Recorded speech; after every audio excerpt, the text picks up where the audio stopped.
Ari Neiman rubs some people in the wrong way. Why? Because he's an outspoken autism campaigner who has risen to prominence in the U.S. by demanding that policymakers and wider society stop trying to fix autistic people or make us normal, and concentrate instead on including people with the condition and decisions that affect their lives.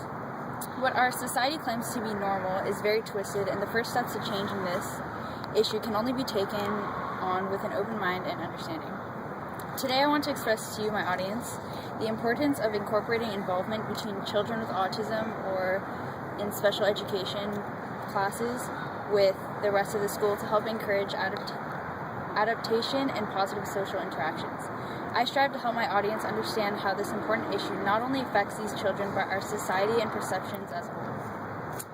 I believe I'm a credible source to talk on this topic due to my passion and dedication to changing lives and world for the better someday. Whether this speech has an impact on you is not up to me, but I do hope to open some eyes to possibilities here.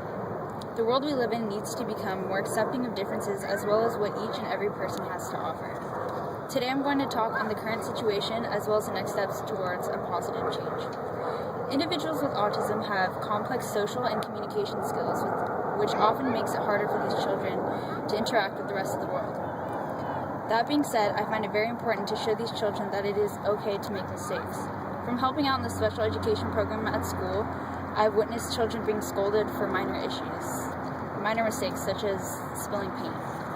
This then only hurts their confidence, making it less likely for them to try harder. Discipline is good to distinguish right from wrong, but only to a certain extent. It's important for children in general to understand that you cannot learn if you do not fail. It's sad, but young children are often responsive, similar to dogs, in the sense that no matter the pain, they always come to forgive. As children get older, of course, this begins to change to resentment, but as far as younger children, autistic children, go, they hold on to their innocence and continue on.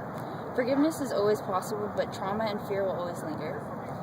Let us show these children with disabilities that we accept them as is, and there should be nothing to be afraid of if we go about this in the best way possible.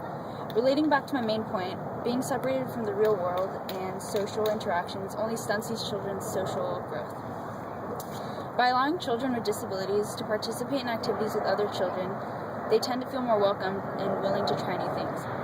Being human, we are who we are based off nature and nurture, of course. We've been influenced by our parents, friends, teachers, siblings all of our lives. So what better way to encourage positive social interaction than being surrounded and involved with our peers?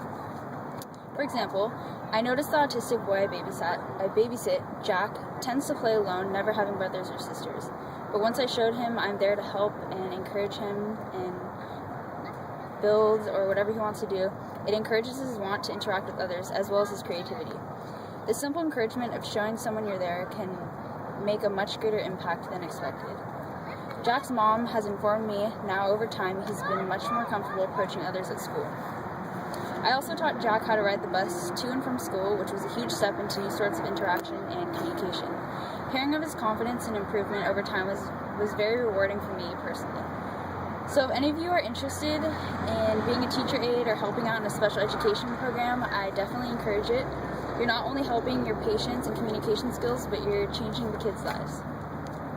We are quite lucky to have been placed in such a diverse, mostly accepting community, but of course there are many people still blind to the equal value each human being possesses. There is a huge amount of misunderstanding going on in our world today. Ignorance is just lack of understanding, for people fear the unknown and anything that is against societal norms. The objective of autism advocacy should be to create a world that includes and supports autistic people rather than create a world without autistic people. In short, we need to refocus autism education and research and interventions and policy towards a quality of life and quality of opportunity agenda for all persons in the spectrum. Everyone, each and every one of us, is completely different, so why is a child with autism or disorder deemed abnormal? Is it normal to be fighting wars and aimlessly hurting people every day? No. Or who decided it was normal? So why is it wrong for a child to be different? Instead of building a bridge between those with disorders and the rest of the world, let's look deeper into what being human really means, shall we? A member of any of the races of Homo sapiens, person, man, woman, or child. We are all people who hold the ability to create and learn from each other. So it's time we do just that. Though this may be very unrealistic, considering the world we live in, I hope one day people can feel comfortable in their own skin, along with all their imperfections. Everyone deserves a chance to feel loved, or at least accepted. We can at least ask ourselves what the first step towards this possibly idealistic view might be. I still have hope, though this is why I'm giving you my speech. We are the only hope for our future. Like Martin Luther King once said, be the change you want to see in the world. Though some schools have great special education programs, there are quite a few institutions that lack patience and encouragement. First and foremost, it's important to have a non-discriminatory evaluation as well as no tolerance for put-downs.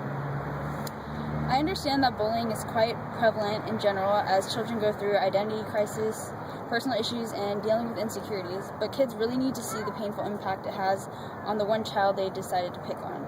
Especially bullying an autistic child who's not fully aware of the intentions another child may have is not only morally wrong but severely damaging to this child in the long run. For this one instance can continue to affect the way they handle situations later on in life. To help the children in special education programs feel safe, schools must first spread the importance of acceptance to the rest of the children in the school. By doing so, we not only make it a more secure environment for those children with autism, but we also open the minds of the rest of the children and help them grow to accept others.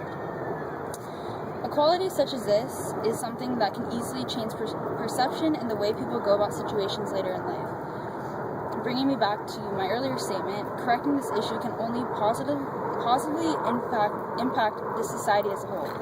By nurturing our students to be accepting of others and differences, we not only help them become more compassionate with children with disabilities, but these other individuals as well. Each and every one of us has our own battles, and being treated with respect and understanding just makes it that much easier to overcome it. The world we live in needs to become more accepting of differences, as well as being aware of what each and every person has to offer. There is always room for change in our world, and it all starts with the kids. Everyone is different, so let's output positive and accept others to the best of our ability. So today I wanted to express my feelings regarding the current special education program in school, as well as how our society welcomes those with differences. By incorporating involvement between those with autism with the rest of the world, we can encourage adaptation and positive social interactions. My goal here was to help each and every one of you understand how this important issue pertains to you personally, as well as the effect it has on society as a whole. Remember to always be considerate of others as well as their personal battles. When someone treats you or does you wrong, just remember to be understanding of the situation and continue to stay open-minded to the capabilities each human possesses.